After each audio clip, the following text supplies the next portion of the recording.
ঝাড়গ্রাম পুরসভার ৯ নম্বর ওয়ার্ডের ভেনাগেড়িয়া এলাকায় সবুজ সংঘের মাঠ ঘিরে এখন চরম উত্তেজনা।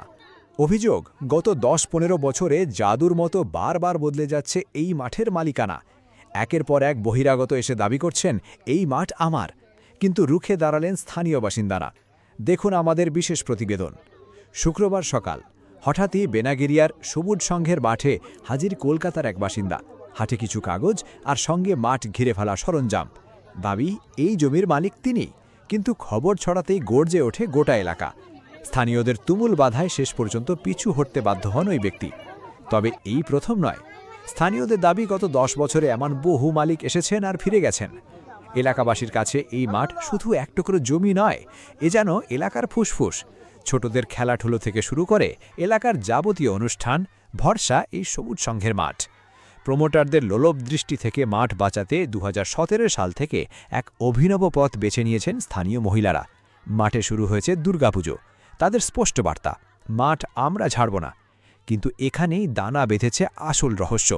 কিভাবে বারবার হাত বদল হচ্ছে এই সরকারি বা খাস জমির?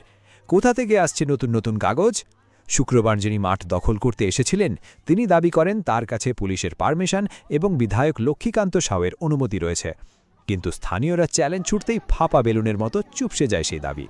দেখাতে পারেননি কোনো বৈধ প্রমাণ। কার মদতে চলছে এই জমি দখলের চেষ্টা? ভুয়ো মালিকানার এই চক্র ভাঙতে এবার সরাসরি সরকারের হস্তক্ষেপ চাইছেন বেনাগেরিয়ার বাসিন্দারা। তাদের একটাই দাবি, অবিলম্বে প্রশাসন তদন্ত করে এই মাঠকে স্থায়ীভাবে এলাকার মানুষের জন্য সুরক্ষিত করুক। কাগজ জালিয়াতি নাকি প্রভাবশালীদের মদত? সবুজ সংঘের মাঠ ঘিরে যে প্রশ্নগুলো বেনাগেরিয়ার বাতাসে ভাসছে তার উত্তর প্রশাসনের কাছে আছে তো? স্থানীয়রা কিন্তু মাটি কামড়ে পড়ে আছেন। এখন দেখার প্রশাসন এই মাঠ বাঁচাতে কী পদক্ষেপ নেয়।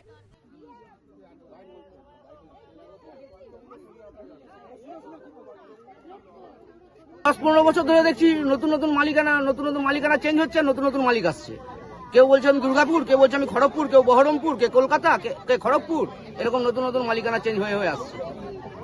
এবারে এটা তো আমাদের তো তাই মনে হচ্ছে অবৈধভাবে দখল।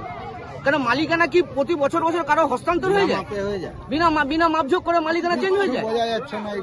আমাদের তো মনে হচ্ছে জোর করে জবরদখল করার চেষ্টা হচ্ছে। আপনারা কি স্থানীয় বিধায়কের কাছে যাবেন? স্থানীয় বিধায়কের কাছে কালকে আমাদের যে ইচ্ছা আছে, কালকে সকাল ৮টার সময় যাওয়ার আমরা সেরকম ভাবে চিন্তা ভাবনা করছি। বিধায়ককে কি বিষয়ে কোনো কিছু অবগত করেছেন? অবগত কিছু আমরা এখনো পর্যন্ত করিনি। আমরা এই যে কালকে যাই, কালকে বিধায়ককে জানাবো বিষয়টা। কতটা আতঙ্কে আছেন?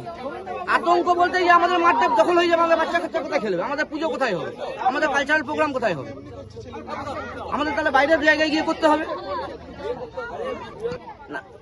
এই জিনিসটা তো বন্ধ হওয়া দরকার। এই জিনিসটা তো বন্ধ হওয়া দরকার। সে যাই হোক, সে যে পক্ষই থাকুক, আমরা কোনো পার্টি কালার বা কোনো রং বলছি না। এই যে জিনিসটা চলছে সিন্ডিকেট রাজত্বটা, এই সিন্ডিকেট রাজত্বটা বন্ধ হওয়া উচিত। এই সিন্ডিকেট রাজত্বটা যেন বন্ধ হয়। শুধু অনলি ফর শুধু ঝাড়গ্রাম নয়, সব জায়গায় যেন এটা বন্ধ হয়। আপনার নাম? রাহুল মুখার্জি।